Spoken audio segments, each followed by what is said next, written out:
Now, comedian Jon Stewart was on Capitol Hill earlier to testify on a bill that would help 9/11 first responders. And while he was there, he tore into Congress. Take a look.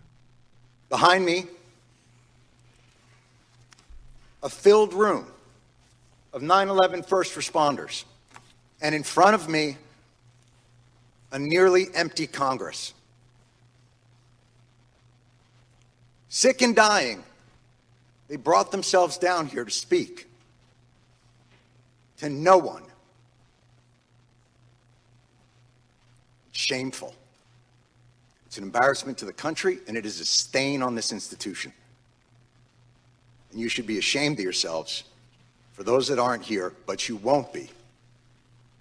Because accountability doesn't appear to be something that occurs in this chamber. We don't want to be here. Lou doesn't want to be here. None of these people want to be here. But they are, and they're not here for themselves. They're here to continue fighting for what's right. Lou's going to go back for his 69th chemo. The great Ray Pfeiffer would come down here, his body riddled with cancer and pain, where he couldn't walk. And the disrespect shown to him and to the other lobbyists on this bill is utterly unacceptable. Damn. All right. Stewart also noted that there wasn't a single lawmaker at the hearing who, on the anniversary of September 11th, failed to tweet, "Never forget the heroes of 9/11. Well, gee, never forget the heroes, but they seem to be forgetting to help the heroes. I mean, he said afterwards, here they are, and where are they? Where are they? Well, they're not there. Not that many people showed up. In fact, I'm going to give you the number here in a minute. But he said, quote, "It would be one thing if their callous indifference and rank hypocrisy were benign, but it's not. Your indifference costs these men and women their most valuable commodity, time. It's the one thing they're running out of." Now, my question is, why are they there again? This is not the first time he's had to go and talk to Congress about this, embarrassed Congress about this. This should not be a thing. It has been 18 years since 9/11. There is now a generation of young adults, people who can now vote, who grew up in a post-9/11 world. Can you imagine never knowing what it was like before September 11th? Just growing up in that it's insane when you think about it. And there are people there who still do not get the care that they deserve. And not only that, but of course, there are people that never knew anything but the world after the war on the so-called war on terror. I mean, the whole thing is just pathetic. Pathetic. Now, back in 2010, Congress passed the James Zadroga Act. It's the 9/11 Health and Compensation Act, right? Now, interestingly enough, when they passed that in 2010, this was over opposition from Republicans who said it cost too much. Oh, it's $7 billion. We can't afford that. We can't afford that. No.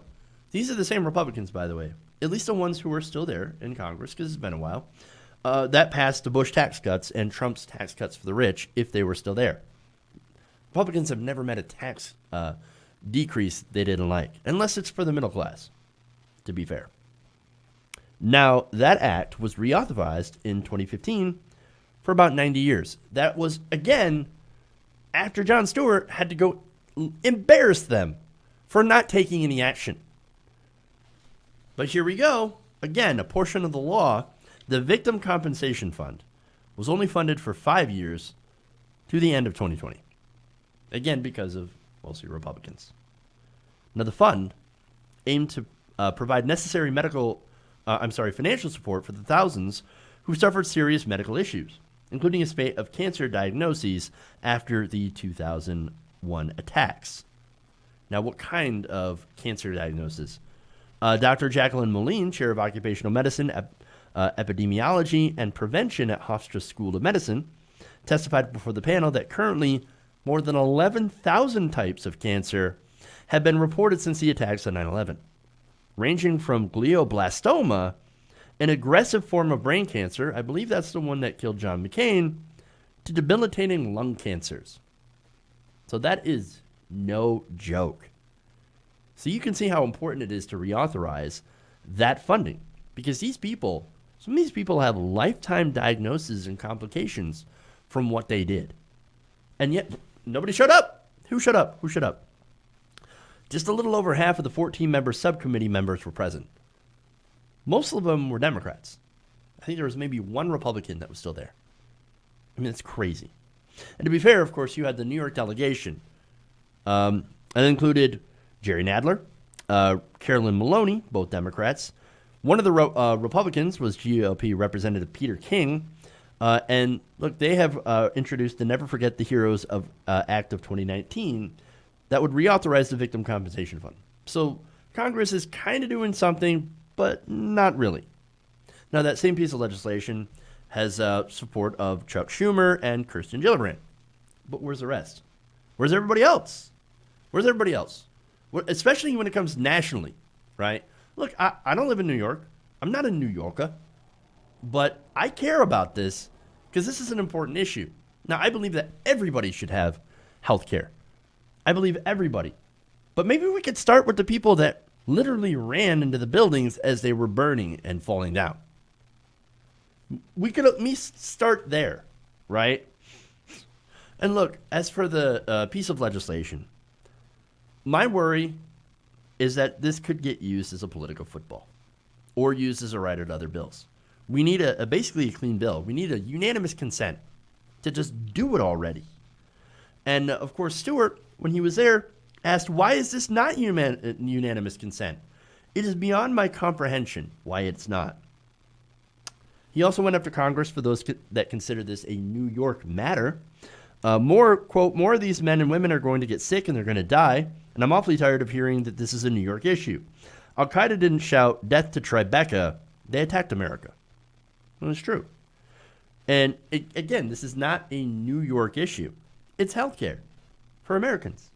And in this case, again, for people who ran towards danger, not away from it. Unlike most of the cowardly politicians. No, they ran into the danger because it was their job. And they did it without hesitation. So my question is, why is Congress not doing their job? After all these years, why does a comedian have to come out periodically to Congress and embarrass them into doing the right thing? And that's what this is. This is an absolute embarrassment. Just pass a damn bill, a clean bill, a unanimous consent, and do your damn jobs. It's not that hard. Hey guys, hopefully you enjoyed that free video. Now I'm going to have to ask you a favor. Between the demonetization and the YouTube algorithm messing around with view counts, etc., we're having a hard time adjusting to the new YouTube reality, which is where you guys come in. See, we have a Patreon, patreon.com/TYTNation, set up to help us rely on you guys, the viewers, instead of big corporate ads. Look, you know the show. You know I'm not in favor of big corporations anyway. So help us transition away from relying on the ad model to pay the bills and sign up to be a patron, patreon.com/TYTNation. That goes a long way to help us keep the lights on. And you guys will know that you're supporting independent progressive media.